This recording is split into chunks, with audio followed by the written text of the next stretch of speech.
Thanks, Renee. Hello, is this on? Yeah. It's wonderful. It's really heartwarming for me to see this place packed. So first of all, congratulations to you for just showing up. It's fantastic that you're participating. So thank you so much. A little bit about me. I'm your federal Liberal candidate for Saanich-Gulf Islands. I've got a master's in business and a PhD from the University of Victoria in anthropology, biology, geology, and geography. I'm a research scientist and I'm a businesswoman. I've just published a book with Robert Reid called The Climate Connection for Cambridge University Press, and I'm working on a second book for Cambridge right now that's for the general public on the same subject. I used to own and manage a 450-head cattle ranch in the interior, and my husband and I moved to North Saanich to raise our children, and I did so because my family lived on Salt Spring, both sets of my grandparents and aunts and uncles and cousins, and I spent much of my childhood on Salt Spring Island. So I'm a mom. My two sons are in university, and I'm not a career politician. I'm not a lawyer. I'm just an ordinary citizen that really believes that we need to hear the voice of real people, real Canadians in our government. Thank you so much.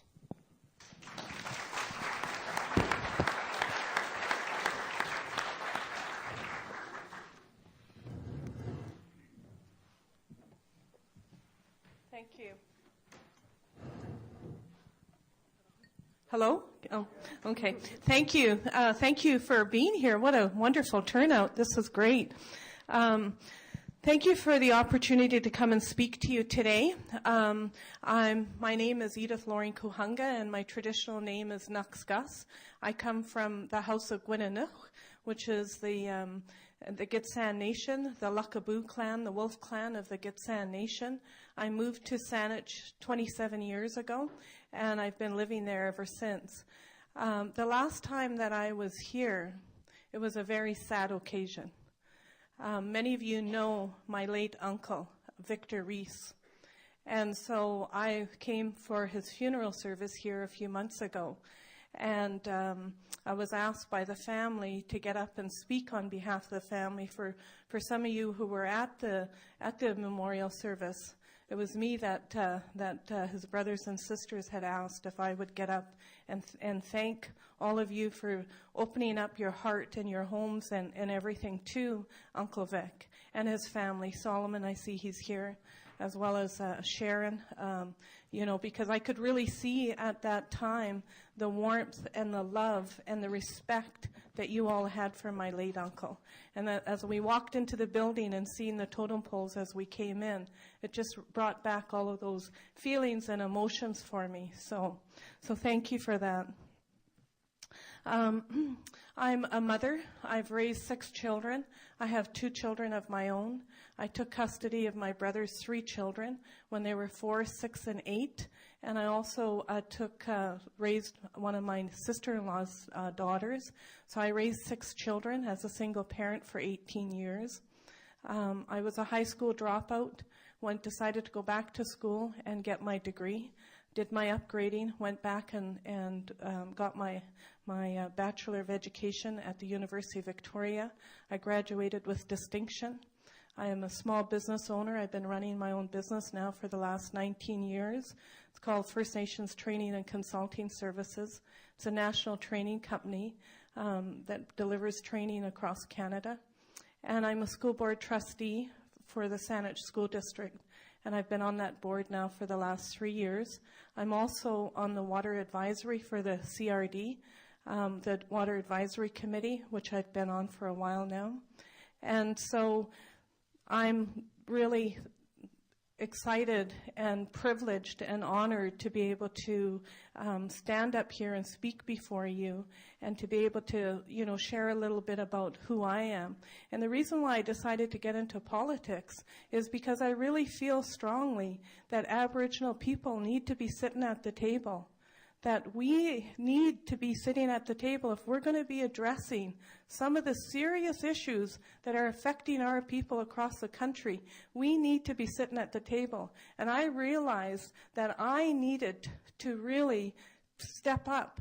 I was raised in a matrilineal society, And being raised in a matrilineal society, the women are the ones who take the responsibility for standing up for the land, for standing up for the water, for standing up for the air.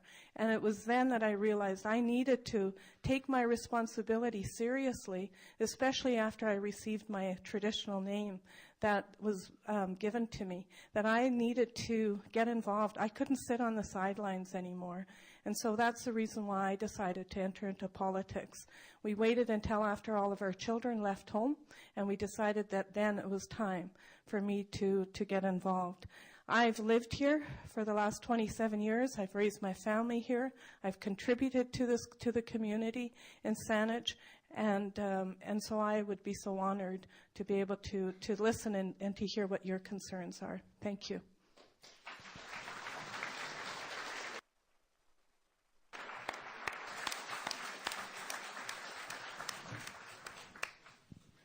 Just a little reminder, if I could just ask everyone, I know it's going to be difficult, but to try and hold back at the end of the four candidates, maybe give them all a round of applause, but just to create a comfortable environment for everybody that's here. Thanks.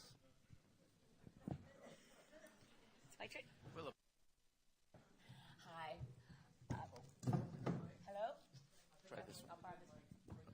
Hello, I'll try Edith. First of all, it's wonderful to be back on Pender and back in this wonderful hall. I was here, and I'm sorry about the terrible family tragic situation which brought you last year. I was here for a much more absurd moment. I was here this summer doing experimental singing in a circle right in front of here, and I'm so glad none of you were there to watch it. It was something else. One of the things that I like to emphasize about political life in Canada, because so few people know the truth of it, is that most people in public life have far more in common than they have in the difference, just as Canadians from coast to coast have much more in common than we have that divides us. So when I hear Renee and Edith talk about their lives, there's a lot there that's in common. I mean, I'm also a mom. I was a single mom from the time my youngest was 2. I raised my daughter, some stepchildren. I've got 7 grandchildren from my stepkids.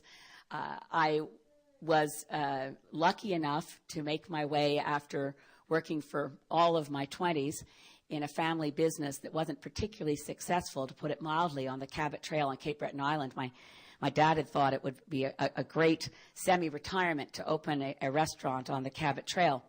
So that was the end of university for me. And it wasn't till I'd waitressed and cooked for a good many years, which I think is excellent preparatory work before going into government, because you multitask to beat the band, and you're really paying attention to what people tell you. In any case, I went to law school. I went to Dalhousie Law School. I was very fortunate to be able to practice law in Nova Scotia and in Ontario. I've always, since high school years, been active in the environmental movement. I worked for 2 years in the federal government as senior policy advisor to the Federal Minister of Environment from 1986 to 1988, which was also an excellent experience. And after leaving that position, unfortunately, it was a matter of principle that I had to resign when my boss, whom I thought it really was sad because I was very, very fond of him, but he broke the law, so I quit. And at that point, I spent a period of time kind of floating, finishing my admission to the bar in Ontario and working to protect Amazonian rainforests, and ended up having the Sierra Club ask if I would set up the national office. So I was executive director of the Sierra Club of Canada from 1989 till 2006. So I'm also not a career politician. I'm relatively new to politics. I embrace with both arms what the founder of the German Green Party, Petra Kelly, said years ago, which is the Greens are the anti-party party. I dislike partisanship in all its forms. I think that the excessive partisanship on Parliament Hill is what's threatening the core of our democracy, and that when political parties treat every issue that comes before them in Parliament as though it's an opportunity to really stick it to the other guy, instead of to work for the citizens who sent us there, to find ways to come to common ground and common solutions and work on behalf of the people of Canada, then that's what's strangling democracy, and that's what's leading to the very low voter turnout in 2008, which I hope can be arrested in 2011. I hope we can turn this around as a country and engage ourselves again in our democracy, because politics isn't a game. And what's going on in an election should not be about politicians. It should be all about citizens, all about communities, and all about the things we should be doing to protect the values that we share in common. Thanks.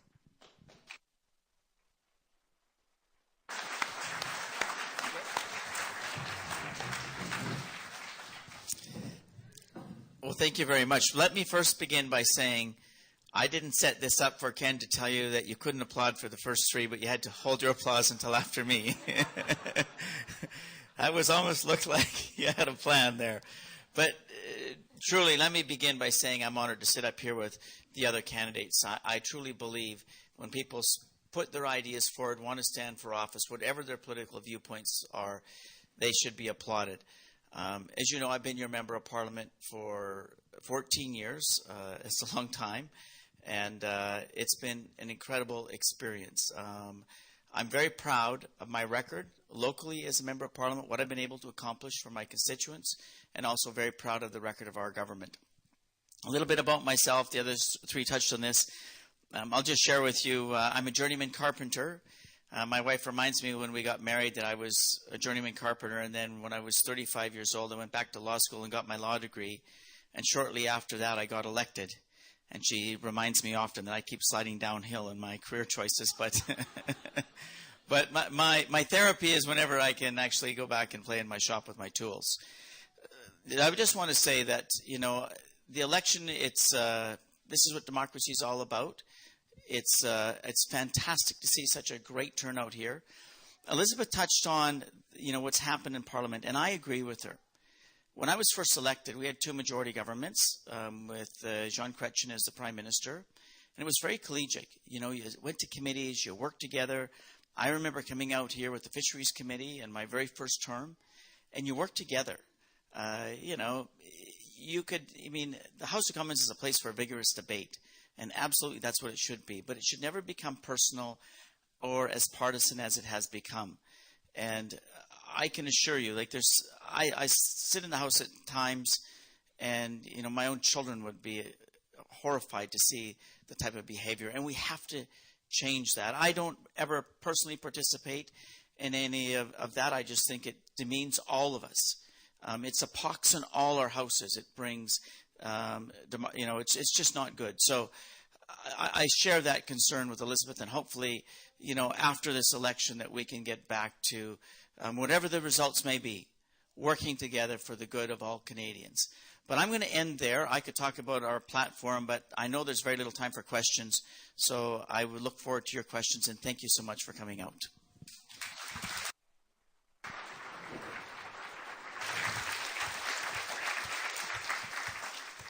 Okay, thanks very much. Now the way the format has been planned is for people to deliver their questions from the floor at the mic located down at the floor there in the center. So feel free to step forward to the mic.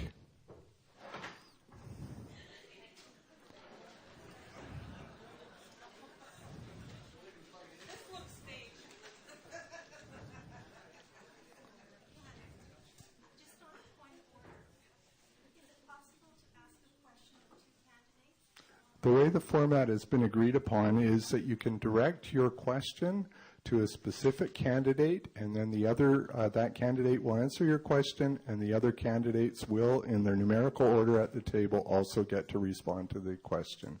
So each question each candidate has a chance to respond, but you can choose your candidate to which you'd first like to direct your question. Okay? And yes, in true Pender fashion, as at all our meetings, it would be great if you could introduce yourself so everybody knows in the room who's who in the zoo on Pender. Thanks. Julia Railing. And this question is for Gary Lunn. It was understood that there was a moratorium on oil tankers off the coast of southern BC. Do you continue to deny this moratorium, and do you continue to claim that you, as a member of Parliament, have no responsibility for the horrible disaster that oil tankers can create? Well, thank you very much, Julia. First of all, you know, it's absolutely important that we protect our environment and we do everything we can.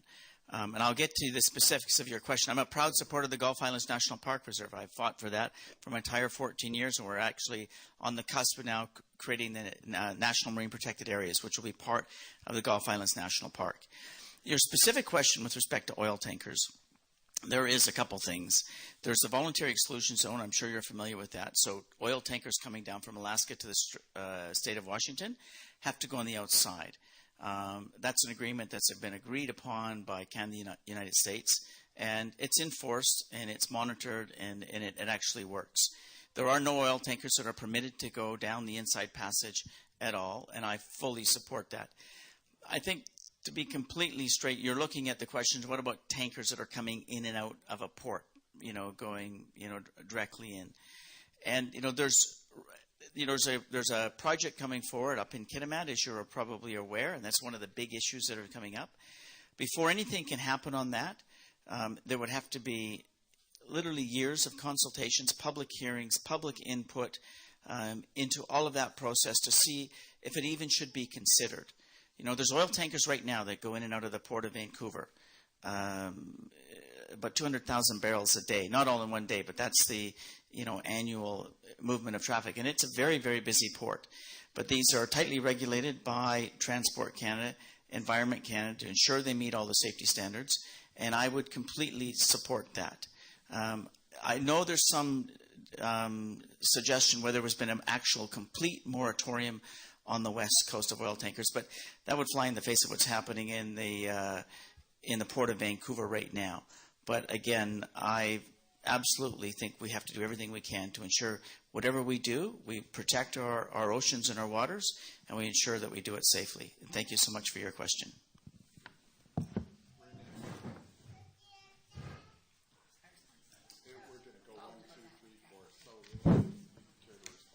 Hi, I'm Renee Hetherington, and I've been at the forefront, along with a grassroots movement in our riding, to ensure that we legislate a moratorium in BC's North Coast, Pacific North Coast. That's been a very, very big issue. I put it forward again to reinstate it at the last BC meeting for the Liberal Party of Canada. Michael Ignatieff came out here and announced it, that the Liberal government, the next Liberal government,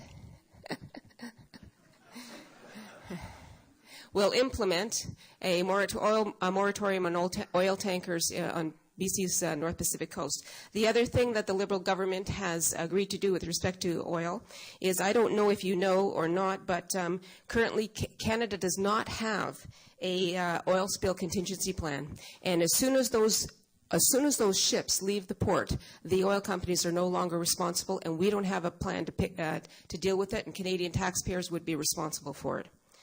The other thing that the Liberal government would do is halt all new leasing and oil exploration activities in the Arctic until such time as an independent examination of all the risks were incurred.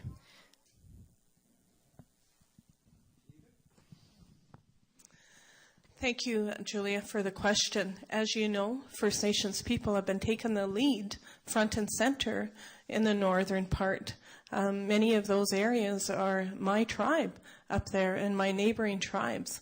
And I think this is really important to recognize, that without Aboriginal people and environmentalists working together, it's not going to happen. We've certainly seen that at Fish Lake. We've seen that now with the proposed Enbridge pipeline. So, I feel very strongly about opposing it and making sure there's a moratorium put in place. Nathan Cullen, the MP for Bulkley-Skeena Valley, that was an NDP. Nathan is NDP.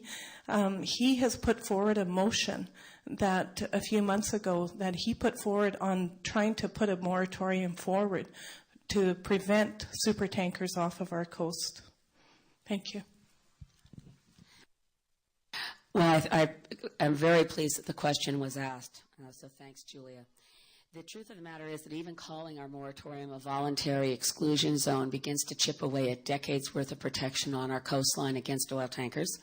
We do not think it's satisfactory that it's merely seen to be the northern part of the coast because, as Gary quite rightly pointed out, there are 200,000 barrels of oil moving a day out of the Vancouver area in tankers, and its bitumen crude is increasing as the refineries that used to be around Vancouver have closed, and the shipments of bitumen crude have increased. there are more and more tankers moving out right past the Gulf Islands. And we do not have adequate regulations, and we do not have tight controls over this. It's just the way the people in the U.S. thought they had great regulations and great controls until the BP disaster in the Gulf of Mexico. We do not have any reason to be assured that it would take years of consultation, et cetera. This government, and I by the way, Gary's quite right. I watched very closely in question period. I've never seen him heckle. I've never seen him misbehave. People all around him. Dean Del Mastro is one of the worst offenders. He's about 2 seats from Gary. But the behavior in the House is another question. In terms of the way that the Harper government has treated environment, stuffed into the 2010 budget implementation bill, where it had no place being, was the gutting of the Canadian Environmental Assessment Act and the removal of all energy projects, which would include, of course, pipelines across northern British Columbia, the port at Kitimat, oil tanker traffic. All energy projects have been removed from the Canadian Environmental Assessment Act by being stuffed into a budget bill where if the opposition parties should have stood up, should have made sure that that was taken out of there. The budget implementation bill in 2010, by the way, was 800 pages long to accommodate all the non-budget matters that were put in there, knowing that if you defeat a budget, you've defeated a government and you're going into an election. So counting on that, we saw a real weakening of our protections. We need a full moratorium of oil tanker traffic on our coast. We need it to be legislated. We need it to be clear. I'm certainly willing to work with others. Joyce Murray has put forward a bill. It's not quite good enough, but I'll work with her on that once elected. Sorry about that. No, it's not me. It's the sound guy.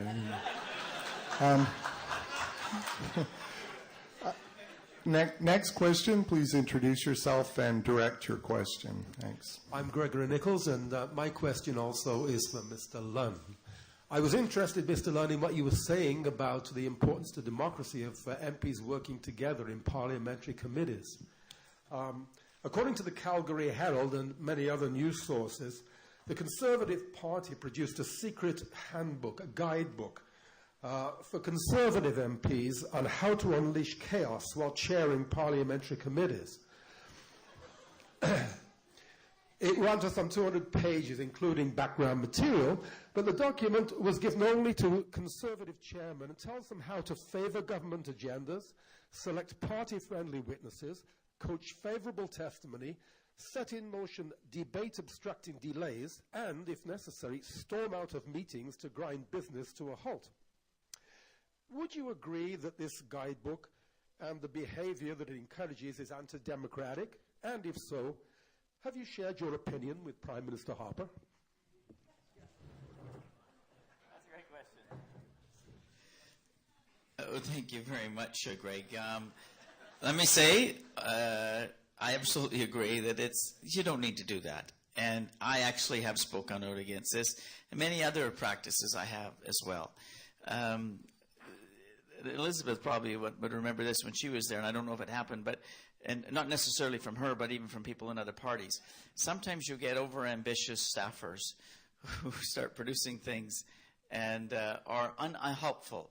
We actually see it, actually even election campaigns. You'll see, not just one, but, a number of the campaigns who end up dealing with issues that are not what we should be talking about, because things like this happen. So to answer your question directly, I absolutely agree with you that this is not helpful, it's undemocratic, and it's not the way you conduct yourself. And secondly, I have personally shared my concerns with the Prime Minister on numerous occasions. I'll just share one last thought with you. When I was first elected in 1997, I was on the Fisheries Committee, the Standing Committee of Fisheries and Oceans. And George Baker was the chair, a wonderful man. He was actually a Liberal MP, and he's now a senator. And he became a mentor to me. And you develop friendships and colleagues from all political parties. And by working in that collegial way, you can learn so much. He's one of the best orators in Parliament. And you will learn far more by working with your colleagues, regardless which party they're from, than reading a book that suggests the opposite. But thank you for the question. Okay, Renee. So, Gary, I really appreciate your intent to talk to Stephen Harper about changing his attitude, but I'd suggest that you haven't had much success. That's because let me just tell you a little story. I had a telephone town hall the other night, and many questions were asked. But it was the final question that affected me most. And it came from a young girl. And this is what she asked. What is the most important thing to you in this election? And I said, you. Without you, there is no government. Without you, there is no Canada. Stephen Harper is in contempt. Stephen Harper's Conservative government is in contempt of Parliament. That's never happened in the history of Canada. It has never happened in the history of the Commonwealth. Contempt of Parliament is contempt of the Canadian people. It's unacceptable. Our democracy is at risk. Only you can change that. Edith? Thank you, Greta, for asking that question. I think that what happens sometimes is people lose sight of why they're there and why we got involved and entered the race. And, I really believe that, as a member of Parliament, that we need to learn how to work together. We're representing the constituents back home, and it's important for us to bring that message across. Our behavior at the table, at the standing committees in the House of Commons, wherever, really speaks loud and clear about our values and who we are and what we believe in. And so I agree with Gary that, sometimes I know the first time that I ever went to the legislative buildings in Victoria, I thought, my goodness, what has happened? These are all elected officials, and they're all yelling and screaming at each other. So I really agree. I agree with Renee. I think that we can't lose sight of the fact that the reason why we're in this election is because for the first time in history, our Parliament has fallen because of contempt, and somehow that's being lost. And I think we got to go back to our core values and what we stand for and what we believe in, and make sure that our politicians stand up to those values. Thank you. I think I'm the only person in this room who's actually read the briefing book for Conservative Party chairs. In working on my last book, which was called Losing Confidence, The Crisis in Canadian Democracy, I contacted the member of the media from, as you mentioned, Gregor, in your question, the Calgary Herald at the time, Don Martin, and asked if I could look at it, and borrowed it and read it. And he also told me the story of how he came by it. I will shorten it given the attention to clock. But it was after twice in a period of 2 weeks in different committee hearings, the chairs of two different committees had thrown down their pencil and stormed from the room and thus interrupted and ended testimony that was seen to be unfriendly to the Harper government. And Don Martin said to one of the committee chairs, geez, what's going on, you guys? You threw down your pencil and stormed from the room like two. And the guy said, well, it's all in the handbook. He said, what do you mean it's all in the handbook? There's a handbook? He said, yeah, well, there's a handbook. I've got the handbook. He lent Don Martin the handbook. I'm telling you this story because the idea that this was an over-ambitious staffer won't wash. Because Don wrote his story in the Calgary Herald. The next morning, he got a call from the chair who had lent him his book. He said, oh, my God, I'm in real trouble. Turns out I shouldn't have let you see that thing. You got to get it back to me now. All the copies are numbered, and they're collecting them now. I need my copy back now. So there was centralized control. There was an awareness that this book was given to Conservative Party chairs. The goal of the book was to shut down hearings if the evidence that came forward was seen as unhelpful to the Conservative Party. It's an egregious violation of all our parliamentary traditions. Our platform calls for an inquiry into the state of democracy in Canada, to shut down, to control the growth of power in the Prime Minister's office, to shut down the hiring of new people whose only goal is to get that party elected, whatever party's in PMO, and to restore real democracy to Canada and a real role for each member of Parliament.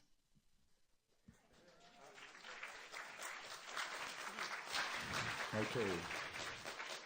Next question, please identify yourself, direct your question, and try and keep your questions brief. Thanks. Okay. My name's Barry Mathias.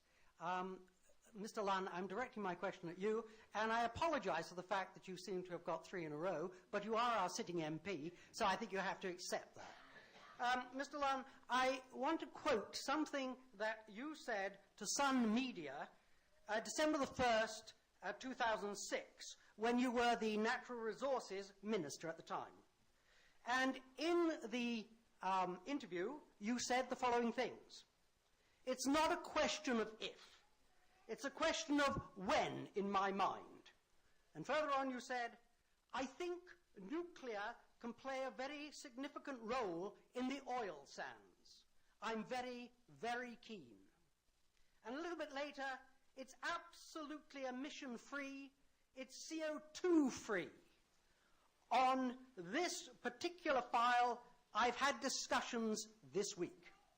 Now, bearing in mind that at that time, Chernobyl was rapidly being forgotten, and bearing in mind that the near escape on 3 Mile Island was being glossed over, bearing in mind at this moment in time that in Japan we have this ongoing crisis with radiation levels rising in our community and in other parts of Canada, do you still hold these views, Mr. Gary Lund? Thank you very much. First of all, let me begin by saying I think it's important that we have all kinds of clean energy. I passionately believe that, and I'm going to get to the specifics, sir, with respect to nuclear. When I was a minister, in fact, in that year, I was out with the Prime Minister, and we opened the first tidal turbine off Race Rocks in Victoria in Canada, which is now producing clean energy. We invested hundreds of millions of dollars in wind as well, in small hydro projects. We're investing billions of dollars in clean energy technologies, things like carbon sequestration, to get all kinds of forms of clean energy. And that's very, very important. That's something that I'm committed to and our government's committed to. Let me answer your question specifically about nuclear. Nuclear, has no greenhouse gases. That's a well-known fact. I think everybody that studied that would agree with that. It's obviously with any type of energy, there's risk. But not every part of Canada is blessed with different forms of energy. For example, here in British Columbia or in Manitoba or in Quebec, they have a lot of hydro. We have a lot of hydro, which arguably, when you put large hydro dams, you have a large environmental footprint. So there's other types, but it obviously doesn't produce the same kind of risk. So in Ontario, our largest province in the country, 50% of their energy is nuclear because they don't have any other way. They're rapidly putting up using wind, but it's still only a fraction of their energy that they need. And they need clean, affordable energy to ensure that they can have an economy, that they can move people, they can move goods. So, not everybody is going to be able to, have the energy that they want. So what we have is to ensure that whatever energy we do have is safe. And standards are rising all the time. That's so important. The standards, what things are built at today, are very much different than what they were a long time ago. And I would suggest that our standards are amongst the highest in the world. Okay. Thank you. Thanks. Renee? Gary, did you really say that? Gary, you represent the people of Saanich-Gulf Islands. You're also the Minister of Natural Resources. I recall that you were in charge when Linda Keane was the Safety Commissioner for the nuclear facility at Chalk River, and that there was a committee struck to review the safety of that facility that produced the medical isotopes, and that she was to present her concerns to the committee. But before she could do so, the night before she could do so, that you fired her. Now, Gary, I don't know if you fired her because you wanted to or because you were told to, but I'll tell you that if that was me and I was the member of Parliament for this riding, that I would have told the Prime Minister, you fire me before you fire her.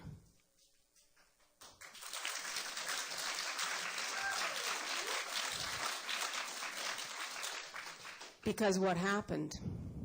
She said that there was a problem with the backup power supply, just like we see in Japan. And what happened afterwards?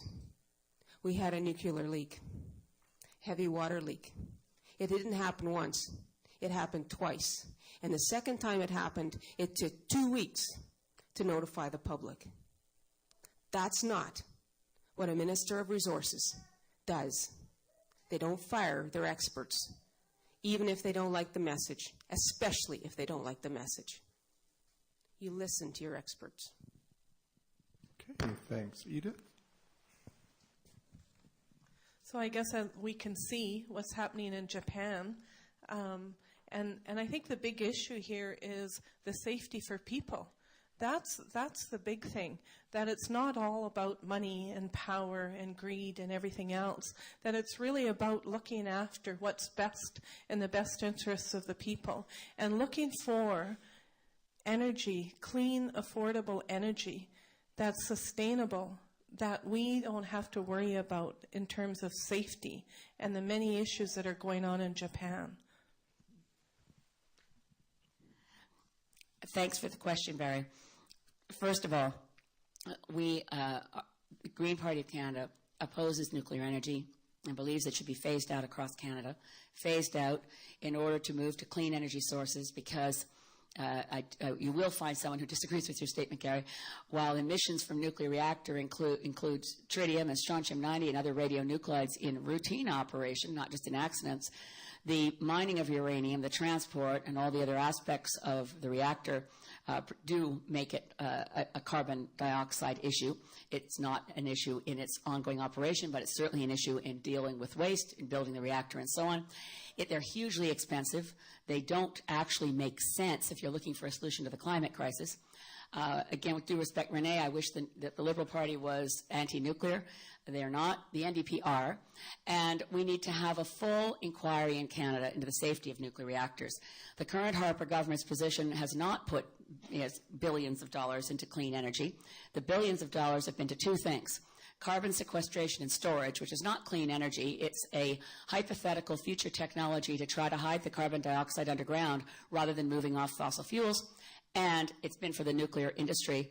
I support the idea that we should sell Atomic Energy of Canada Limited, but to put, as the last budget in March of this year proposed to do, $800 million additional into nuclear power in Canada with no inquiry into safety, and knowing that we are now dealing with the minister, as you've heard, at the time fired Linda Keane, the government that treated her so disrespectfully, president of the Canadian Nuclear Safety Commission, who found that the reactor in question, Chalk River, was operating in violation of its license because it had failed to put in the backup power system that should be there in the event of an earthquake because it's in an earthquake-prone zone. I'm very proud that Linda Keane has endorsed me in this campaign. She's a fine person who deserved respect and not being kicked to the curb the way the Harper government, and with all due respect, Gary, Mr. Lund did. Okay.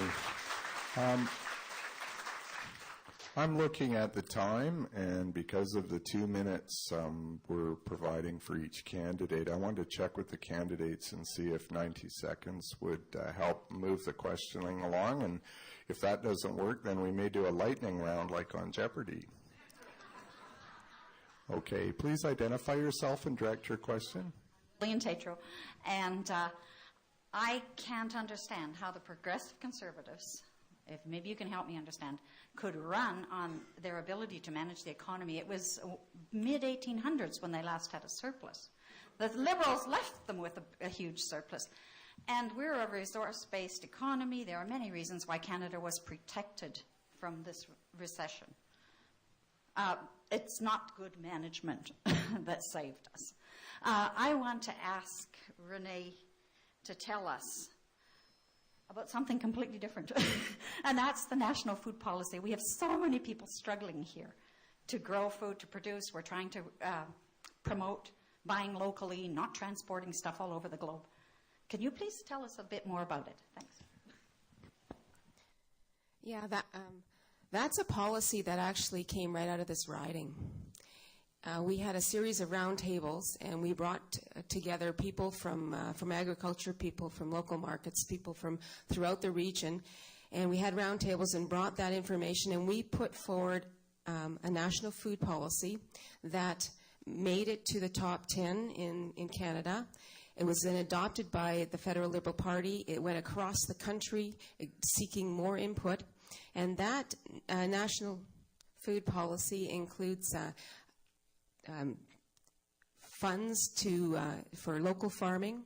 It provides funds for breakfast programs for low-income children based on local foods.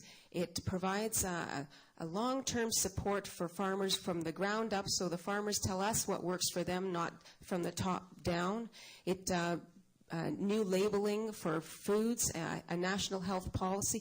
Canada has never had a national food health policy, but this would be the first one in Canadian history, and there's lots more information about that policy, but it's a real good example of bottom-up feeding from the people, specifically in this riding. It's something that I pushed very hard for and that we now have as part of the fundamental part of the Liberal platform.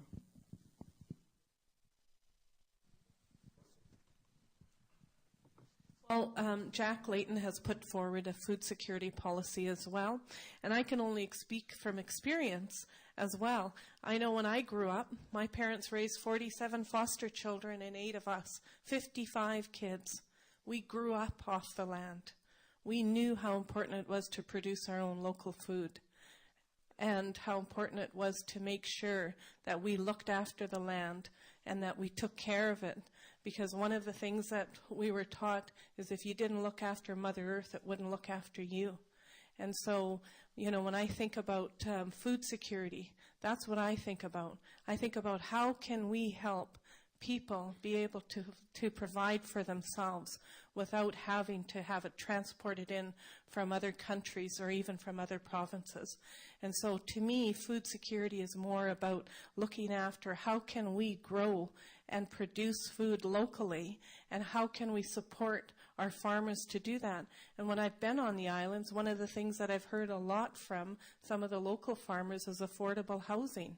It's trying to bring in workers to actually work some of the farms.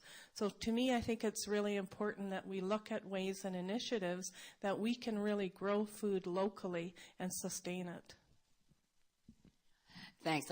I should probably stay away from correcting one small part of your preamble, Lillian, but you referred to the Progressive Conservative Party, and there's nothing progressive about this, the current party in power. In any case, for food policy, I'll just give you a quick answer in that we have a very good, strong local food security policy in the Green Party. I'm very proud of it. This big document, Vision Green, is on our website. You can find all of our policies and programs there. The smaller version, which has got a fully costed budget showing how we would pay for our programs, how our tax system would work, how we pay down the deficit, is also on our website. The core of our agricultural policy is simple. Farmers should be able to make a living growing food. And it's a scandal that most farmers in Canada have to earn some or most of their income off farm to be able to grow healthy food that we eat locally. We need to bring together a lot of a national policy that has resonance right through the local level, provincial level, that delivers healthy food so that Canadian kids aren't, right now, do you know we actually have grocery stores in Canada that are importing eggs from China on a routine basis?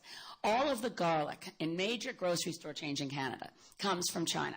Now, I understand that we have to buy coffee grown somewhere else and bananas, but garlic grows in every province in Canada. We've got to get the Cargills and the Monsantos out of Agriculture Canada. We've got to get the farmers back in.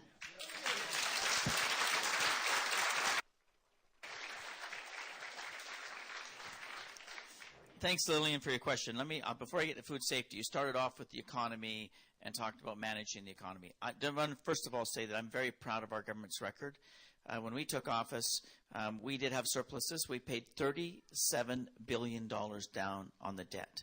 We took the surpluses and we paid down that debt so our children and grandchildren wouldn't be paying that. We are in a deficit situation right now, as you know. We saw an economic crisis. We saw a downturn in the economy. And thankfully, we've made these investments. Some of those are going to be investments we made right here on Pender Island and are still happening. But they've created lots of jobs, and we're the envy of the world. And it's not like that everywhere. Not everywhere in the world is as fortunate we are. We've been Canada, by the International Monetary Fund or the OECD, they've all rated Canada's economy as the #1 in the G7, the #1 for the next 2 years in growth. And that's something we should be proud of. In this budget we just tabled, we brought that deficit from a high of $56 billion to down to below $30 billion this year, almost in half, and driving it to zero through good fiscal policy. So we believe that's very important. As I agree with you on the question of food safety, it's so important, and I agree. And the more we can do that's local, the more that we can do, it's so much better. If you can, grow stuff that's closer to the consumer, I think you're far better off. And I see my time's up. Thank you.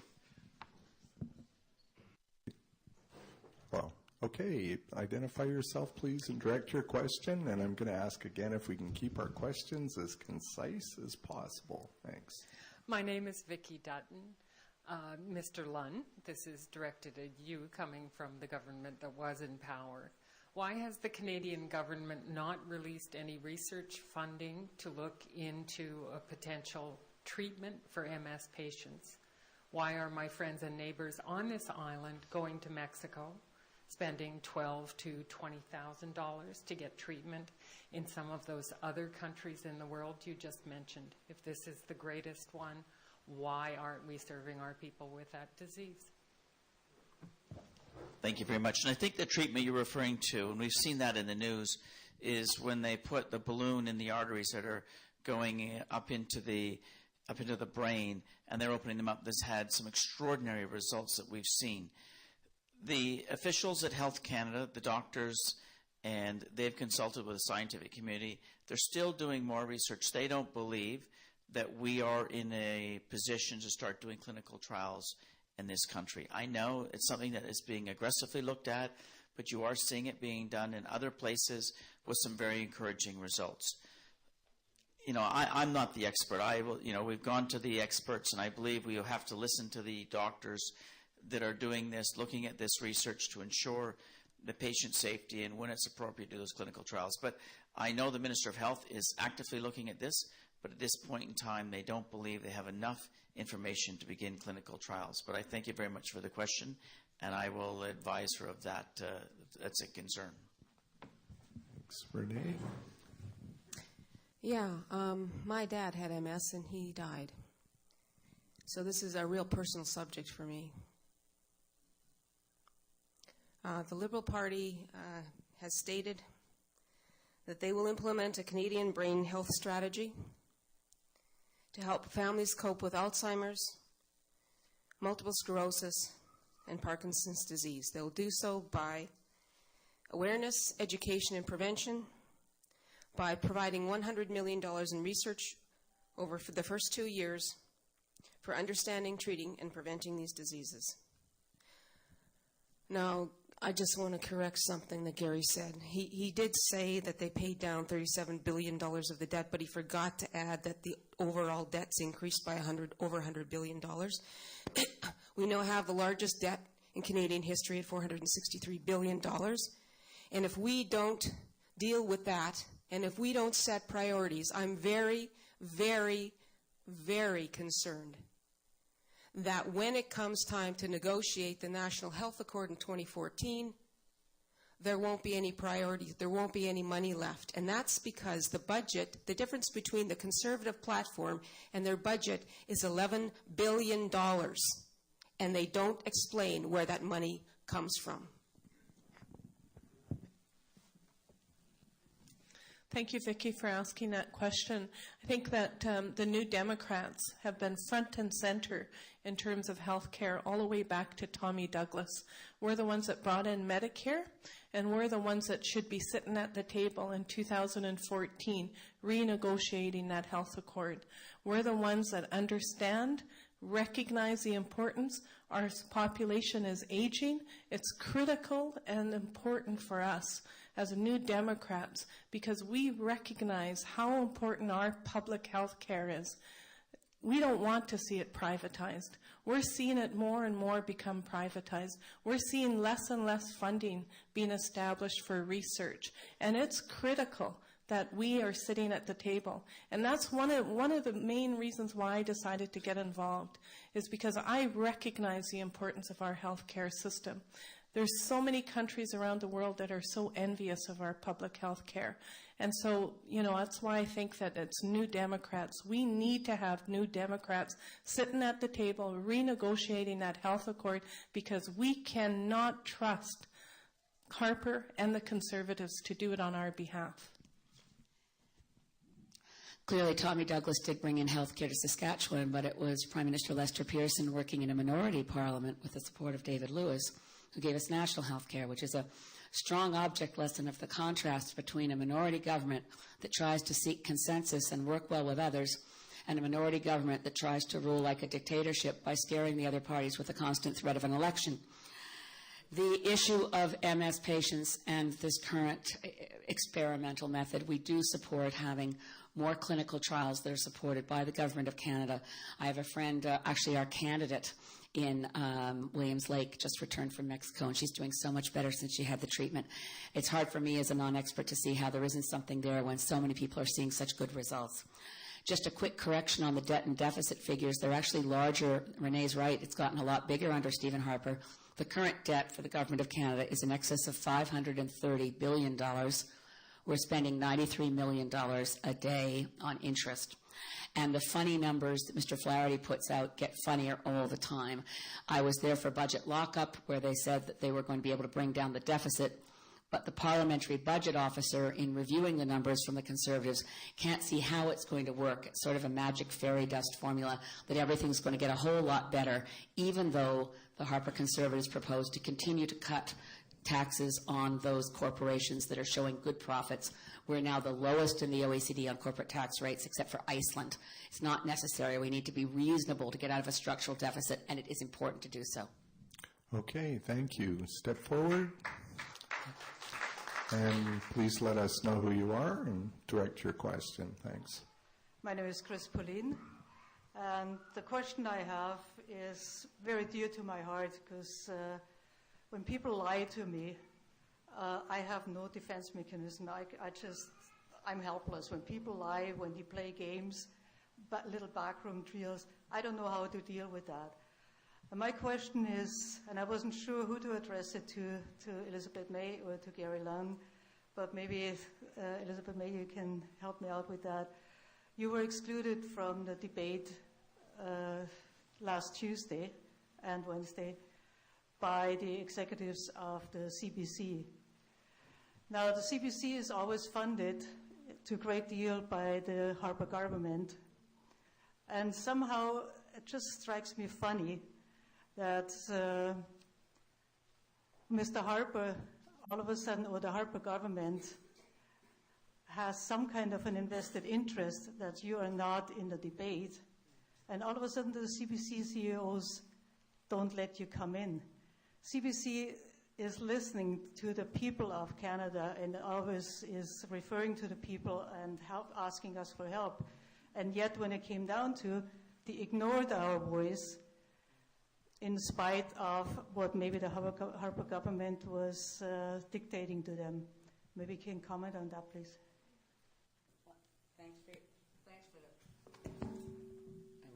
Thanks for the question, Chris.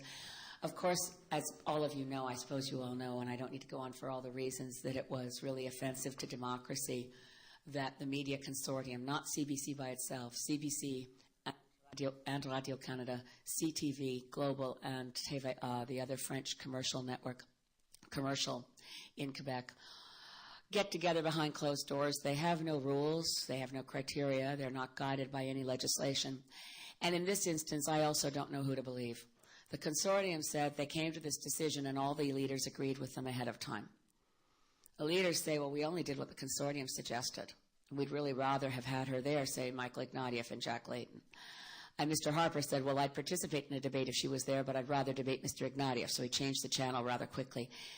All I know is what the lawyer for the consortium said in court when we were attempting to get an expedited hearing on the charter issues. And the consortium's lawyer said, if the Green Party were included in the national debate, maybe the other leaders might not come, and then there'd be no debate at all. So my sense is that the consortium hides behind the leaders hide behind the consortium. I'll take the bunch of them and not be sure I could find the truth anywhere.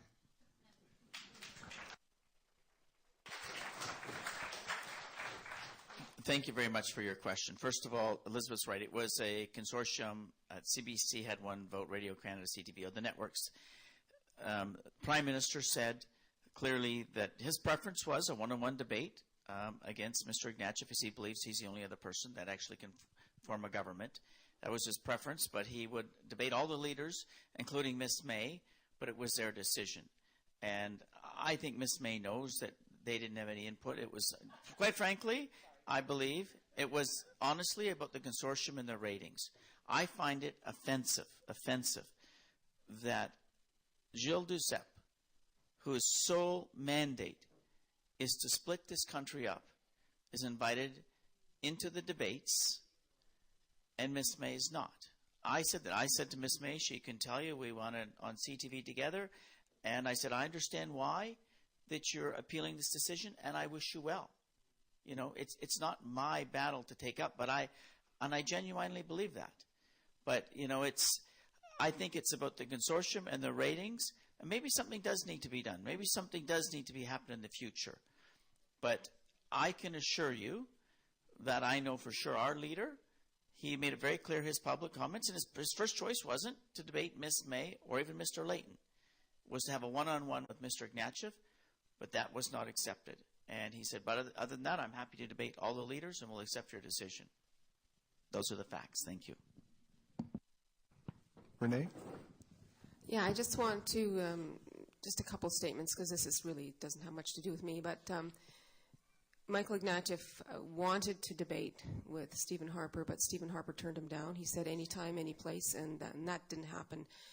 I think what we need to do in this circumstance, you know, it comes up every year, and we go through the same thing every year.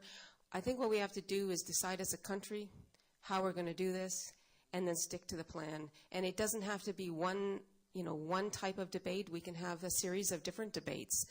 The only problem, the networks are suggesting that they don't make any money on this, so they don't, because they don't advertise, so they only want to have a very limited number of debates. But let's make a decision.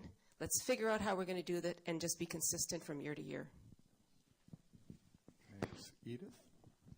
And I don't have a lot to add to it either, just that Jack was very clear right at the very beginning that he didn't have a problem with Elizabeth being part of it, and neither did I.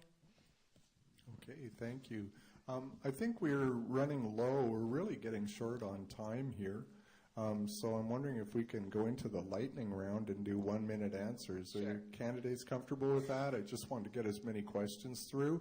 And just an editorial note on some of the questions. You know, for people that live on Pender, you can deliver speeches all you want. So it really, for the sake of time, it'd be nice if people could keep their questions brief so we can hear from the candidates. Okay?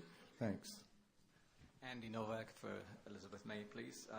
Some 35 or 40 years ago, my dad told me that using gross domestic productivity is not a good measure for a nation's success, and it's not sustainable. I was delighted to see in the Vision Green policy book that the Green Party has a different idea, and I was wondering whether you could elaborate on that. Thank you. Thank you, Andy. Well, as I think a lot of people here know, wait a second. Okay. I think a lot of people recognize that the gross domestic product does nothing more than measure the exchange of money. So a large catastrophic event can also be good for the GDP. You know, you can have a lot of ambulances racing to the scene, busy funeral parlors. It's just an exchange of cash that's measured in the GDP. So as one of my friends who's a fisherman in the north shore of Newfoundland and Labrador says, the last giant cod taken from the waters off Newfoundland and Labrador was positive to the GDP. So it's not a measurement of anything that really matters.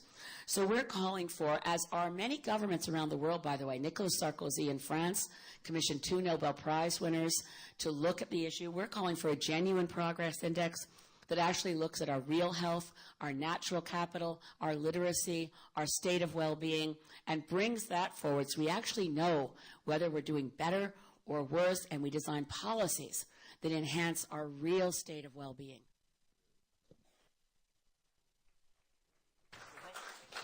Thank you very much. There's many measures of the economy and how well we're doing. The GDP is just one factor. I think one of the measurements we can all understand, and there's many different ways, but the amount of jobs we're creating. Our government's very proud, and this is statistics, that we've created over 480,000 new jobs across Canada in the last 18 months in a time of a recession. The majority of those being full-time jobs, and that's good for the economy. That's good to ensure that the younger people have jobs as we move forward. Right here, as you know, there's a federal infrastructure grant for the Magic Lake Estates water treatment. That's over a $7 million project. That project alone will create 80 construction jobs for that. So there's many, many ways to measure the economy. The GDP is just one of those factors, but thankfully Canada's economy is one of the strongest in the world and is forecast to continue on that path, which is good for all of us. Thank you. Yeah, well, right now, Canadians have an average debt of almost $43,000 apiece. And when we add in the federal debt, that takes it up to about $57,000 for every single Canadian. That's a really good measure that we're not doing so well.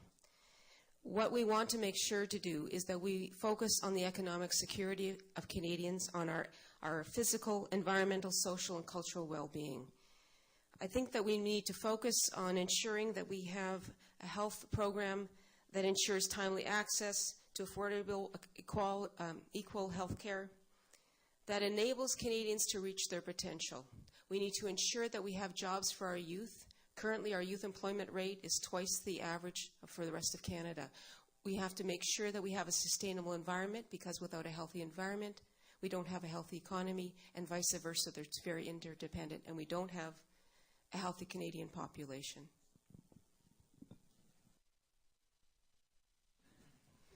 Well, I think that really the measure of economy really is our country is only as rich as its poorest people. I think that's what we really need to seriously look at. And that means everything. That means education. That means childcare. That means looking after our seniors. That means looking after our environment. That means jobs. That's sustainability. So when I think of how rich is our country, what is our GDP, I look at the poorest people in our country and I say something is wrong with it. When we have the highest child poverty, that's pretty sad with the rich country that we have. So I don't think that I can even want to boast about how great our GDP is, because I just take a look at that. And to me, that's my temperature for what I should be standing up for in government.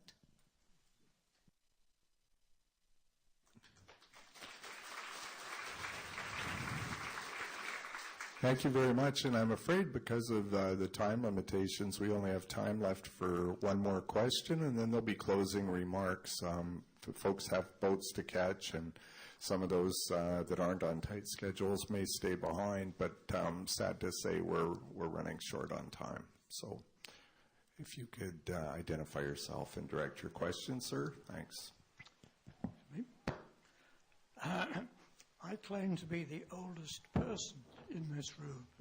At the age of 88 and 8 months, as a young teenager in England, I remembered the rise of Adolf Hitler. And in this country, over the last 3 or 4 years, I have witnessed the rise of Stephen Harper, and it scares me to death. And my question to you, Miss Hetherington, is to tell you that the last time we had a Green Party member with 10 years record as a Green Party member, she decided to get elected. She needed to change to being liberal. And she did that. And she succeeded in splitting the Green Party vote so well that Mr. Lunn was able to run through the middle to victory, having achieved 40% of the vote. 60% of the people in this riding who voted in the last general election voted for somebody else. That's because of our rotten system.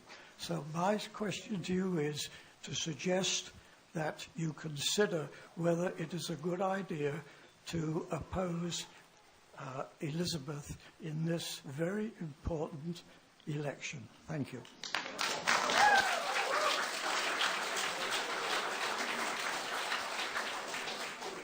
Please hold your applause. Remember that this is a democracy, and don't ever forget it. Now, some facts. Bryony Penn nominated me and asked me to run. I'm a climate scientist, I'm a businesswoman, and I'm a regular person. I was asked to run because I felt that it was important to walk the talk. I was nominated, and I decided to run, and I publicly stated I was running long before Elizabeth May chose to move to this riding. I don't have a choice about that. I play the cards I'm dealt. I'll do everything I can. We came within 4% of winning last time. We intend on winning this time. I have one vote, but each and every single one of you has another vote. Elizabeth May has 20,000 votes to catch. I have 2,600. Okay. Yeah, I'd like to hear from Edith. Thanks. Wow, that was a good question and makes me think too. But let me tell you, I'm running in this race because I have a stake in this community. I have raised my family here. I'm committed to it. I've worked for the Saanich people in preserving and protecting their language and trying to preserve their culture. And I feel like Renee does. I have just as every other right to run in this race. And I believe that my values and what I stand for should speak loud and clear about what I would do and how I would represent you if I was given the privilege to do that. I also think that the women to my right have just as much right to run here as I do. I would like to correct something Renee just said. When I announced my candidacy for the Green Party nomination in Saanich-Gulf Islands, there was no nominated Liberal candidate. There was a contested race. I had no idea who would be the candidate, and there was no NDP candidate. No. I'm sorry, Renee. Well, Renee, it's a matter of fact. I announced I was running September 8th. When was your nomination meeting? You were running against Kit Spence. There was no nominated Liberal candidate. Now, I would like to say that it's true, and I know that yesterday Renee's press release attacked me as someone who had come here more recently. I don't want that to be an issue in this campaign, and I don't think voters do either. I moved here in the summer of 2009, and because I'm leader of the Green Party of Canada, it's true. I moved to Saanich-Gulf Islands because the party as a whole, having looked all around, all over Canada, so what's the greenest riding in the country? And it's here. And I love living here. I live in Sydney. I'm here to stay. But just the way Tommy Douglas ran in Saanich-Gulf Islands in '68, he came from Saskatchewan. Leaders sometimes are asked to move to run for their parties. Okay. Gary? Sir, I want to look at you, and I find your comments offensive and insulting that you would compare Stephen Harper to Adolf Hitler. I'd be ashamed of those comments, and I am offended by them.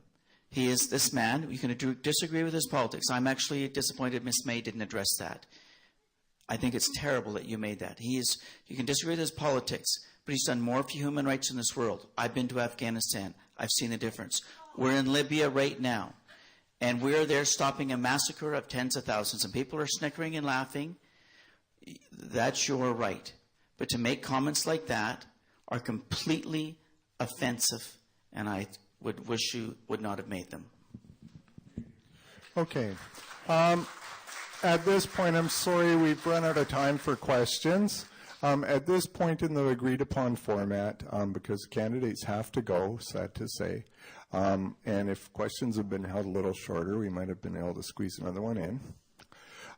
So at this point, we have allowed time for closing remarks for each of the candidates, and we'll stay with the numerical order that was drawn by lots. So, and that's 2 minutes each. And at the close of the candidates, I'd like you all to stand and give a warm, warm round of applause to these busy people that have taken time and withstood in Pender Island, good old-fashioned Pender Island Inquisition. So we owe them a debt of gratitude, and because time is so short, there will be no more time to hear from me. You can be relieved about that. And on the way out your door, the folks that organized this are calling for anybody who appreciates the value of this kind of thing to make a small donation to the little box by the door to help cover the costs of today's event. So this is our closing remarks, and I'll turn it over to Renee. Okay, thanks. Okay, so we've had a little bit of a, traumatic last couple of minutes. But we've had a really positive meeting here today. We've come together. We can disagree on various things, but we're all a community, and that's really important. And remember, when this is all over, when people go their separate ways, we're still a community, and that's more important than anything. Our democracy, I believe, right now is in peril. You have a choice, and you have a vote, and you can make a difference. The future of our democracy, the future of our economy, the future of our community, the future of our health, the future of our environment, and most importantly, the future of our children rests in your vote. I strongly, strongly encourage you to vote for me, because I believe very strongly that I'm the best candidate to represent you, to take your voice to Ottawa and affect change, make change happen for you.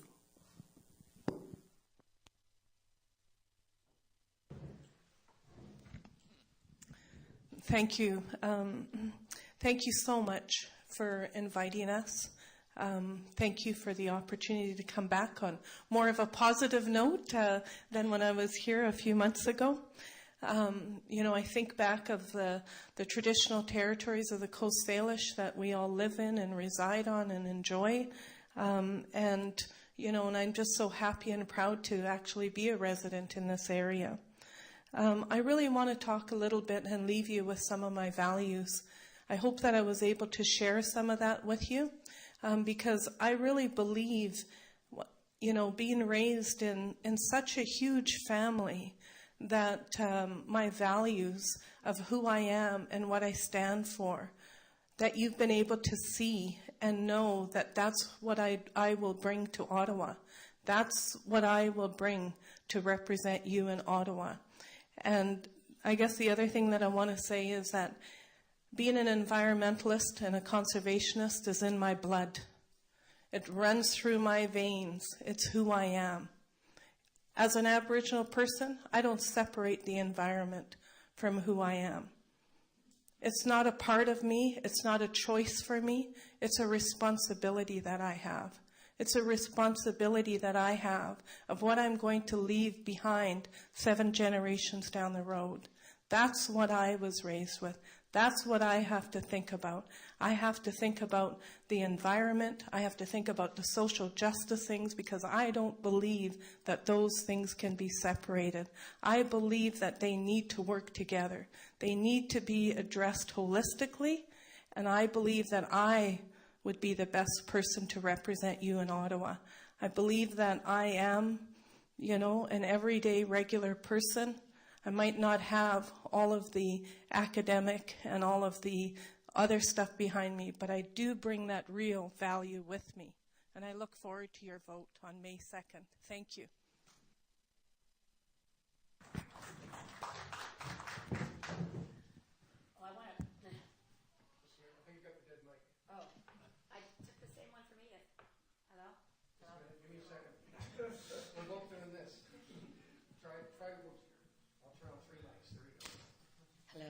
Hello. Good. Hi. Let me begin my closing remarks by thanking Ken Hancock for taking the job of being moderator for this event. I'm very grateful. Someone had to do it. And I want to explain that Ken said that we were all busy people and it was all great that we were here on Pender. And I think he had it, with all due respect, Ken, exactly backwards. I see this as a very long job application process. I'm here as a job applicant. This is a long interview, and you are the people who have the choice of whether to hire me to work for you or not. That's what's going on here, and I'm grateful to you for coming and giving me the chance to explain why, as your Member of Parliament for Saanich-Gulf Islands, I'll make you prouder than you've ever been of the representation you have in the House of Commons. I'll work tirelessly for local concerns. I'll make sure with every breath of my being that I work with every MP who agrees with us. We want to ban oil tankers on our coasts, work to protect our wild salmon from fish farms, work to enhance local agriculture, bring in affordable housing. But with all those specific issues, there's one overriding issue, and that is when we look at the behavior of Parliament as a whole, we know that the culture in Ottawa needs changing. Something different must be brought to bear to break down the hyper-partisanship, the negativity, and the non-stop sniping. The existing parties in the House of Commons can't solve the problem they've created. Only doing something entirely different, sending a voice that's willing to take on challenges that the other parties are avoiding, willing to talk out loud about the climate crisis when other parties want to pretend it doesn't exist, willing to go to bat for every other MP to have their voice heard, that we work together cooperatively, respectfully, and with civility, so that Canadians who look at the House of Commons think, thank goodness the people in Saanich-Gulf Islands elected someone committed to doing things differently. Thank you.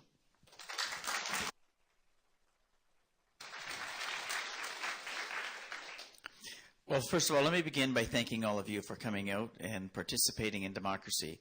Especially there's some young people. I see a young gentleman here in the front row, and there was a few more at the back earlier.